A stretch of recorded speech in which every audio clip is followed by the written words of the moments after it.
നമസ്കാരം. പ്രേമരാജൻ മുന്നാട്. എന്താ അല്ലേ നമ്മുടെ കൊച്ചു കേരളത്തിൽ നടക്കുന്നത്? എന്തൊരവസ്ഥയാ!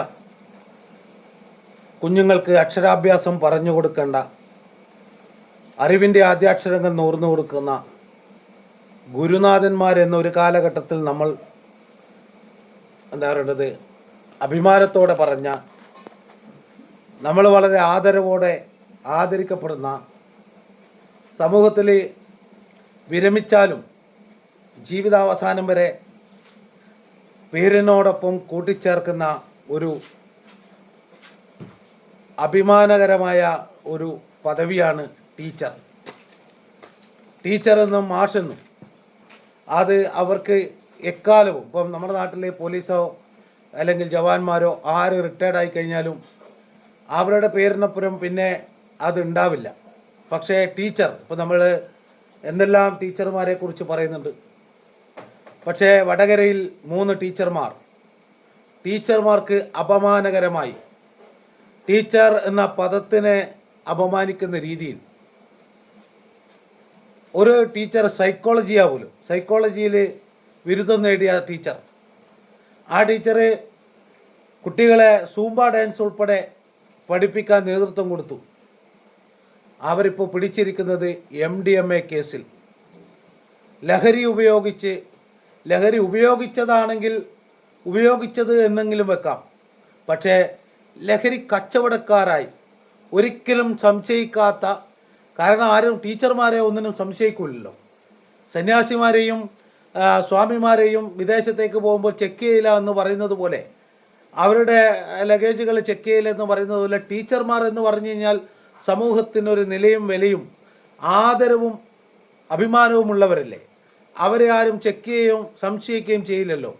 ആ ടീച്ചർ കേരളത്തിലെ സ്കൂൾ വിദ്യാർത്ഥിയുടെ ടിഫിൻ ബോക്സിൽ വാട്ടർ ബോട്ടിലിൽ മദ്യം കൊടുത്തയച്ച അച്ഛനെക്കുറിച്ച് ചർച്ച ചെയ്ത കേരളത്തിൽ ആ രണ്ടാം അച്ഛൻ ആ കുട്ടിയുടെ കയ്യിൽ മദ്യത്തിൻ്റെ കുപ്പി കൊടുത്തപ്പോൾ നമ്മളൊക്കെ വിറങ്ങലിച്ചു നിന്ന ഒരു വല്ലാത്തൊരവസ്ഥയായിരുന്നു. എന്നാൽ അതിനേക്കാൾ അപ്പുറം നിസ്സഹായമായി നിൽക്കുന്ന, എന്താ പറയേണ്ടത്, ഒരവസ്ഥയാണ് അക്ഷരം പറഞ്ഞു കൊടുക്കുന്ന, അറിവിൻ്റെ അക്ഷരം പറഞ്ഞു കൊടുക്കുന്ന 3 ടീച്ചർമാർ. ഈ 3 ടീച്ചർമാർ എന്ന് പറഞ്ഞാൽ നല്ല യുവതികൾ, ചെറുപ്പക്കാരികൾ, അവർക്ക് ഉയർന്ന വിദ്യാഭ്യാസമുള്ളവർ.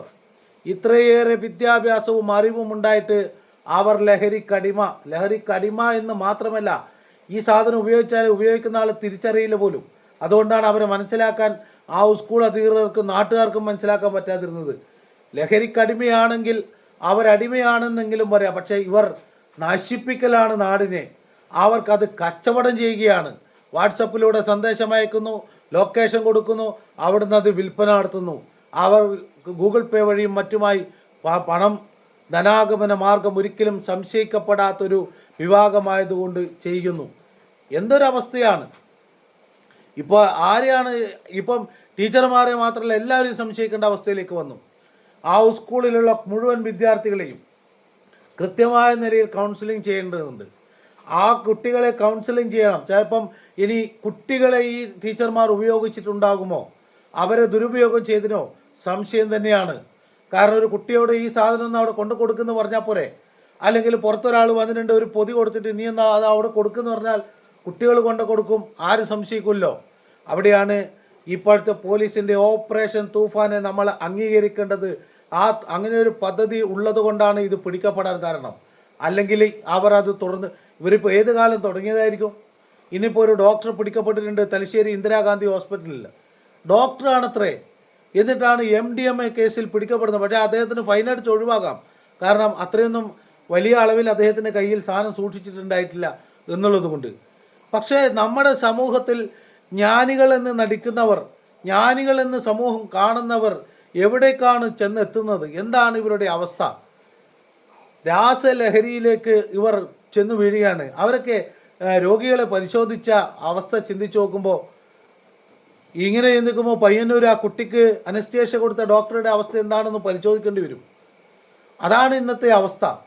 പക്ഷേ അറിവിൻ്റെ അക്ഷരം നുകർന്നു കൊടുക്കുന്ന നിഷ്കളങ്കരായ വിദ്യാർത്ഥികളുടെ മുമ്പിൽ ഈ ലഹരിയും ഉപയോഗിച്ചുകൊണ്ട് ആ സ്കൂളിലെ മുഴുവൻ ടീച്ചർമാരെ പരിശോധിച്ച് നോക്കേണ്ടി വരും. കാരണം ആ സ്കൂളിൽ പഠിപ്പിക്കുന്ന മൂന്ന് ടീച്ചർമാരാണ് ഇപ്പോൾ പിടിക്കപ്പെട്ടിട്ടുള്ളത്. അവരാണ് ഇപ്പോൾ അറസ്റ്റ് ചെയ്യപ്പെട്ടിട്ടുള്ളത്. അത് നല്ല യുവത്വം തുടിക്കുന്ന ചെറുപ്പക്കാരികളാണ്. അവർക്ക് മറ്റെന്തെല്ലാം മാർഗങ്ങളിലൂടെ സാമ്പത്തികം നേടിയെടുക്കാൻ വേണ്ടി സാധിക്കും? എന്തെല്ലാം മാർഗങ്ങളുണ്ട്? ആ മാർഗങ്ങളെല്ലാം ഉപയോഗിക്കാതെ ലഹരിക്കടിമയായി ഇവരൊക്കെ വീട്ടിലുള്ള അവസ്ഥ എന്തായിരിക്കും എന്നാണ് ചിന്തിക്കുന്നത്.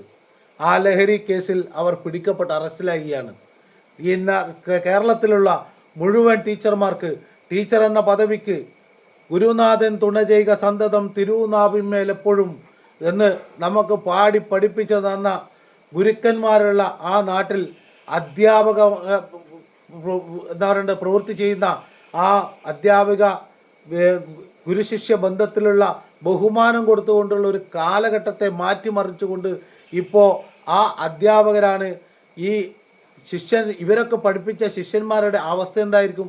ഗുരുനാഥൻ തുണ ചെയ്യുന്നതാണ് തിരുനാവിന്മേൽ എപ്പോഴും കുട്ടികൾക്ക് ഉണ്ടാവേണ്ടത്. ഇവർക്ക് ഈ പാതയാണ് ഇവർ പഠിപ്പിച്ചിട്ടുണ്ടെങ്കിൽ ഇവർ പഠിപ്പിക്കുന്ന കുട്ടികളുടെ അവസ്ഥ ഇവരൊക്കെ എതിരെ ഇവരൊന്നും ഇനി മേലിൽ പുറം ലോകം കാണാൻ പാടില്ല. കാരണം ഇവർ സമൂഹത്തിന് എന്താ പറയുക അങ്ങേയറ്റം എന്താ പറയുക സമൂഹത്തിന് ബാധ്യത എന്ന് പറഞ്ഞാൽ പോരാ, സാമൂഹ്യ ദ്രോഹികളാണ് അവർ. ഒരു കാലഘട്ടത്തിൽ ജയിലിൽ നിന്ന് പുറത്തിറങ്ങി ഇനി ഇതിനേക്കാൾ അപ്പുറമുള്ള കാര്യങ്ങളാണ് അവർ ചെയ്യുക.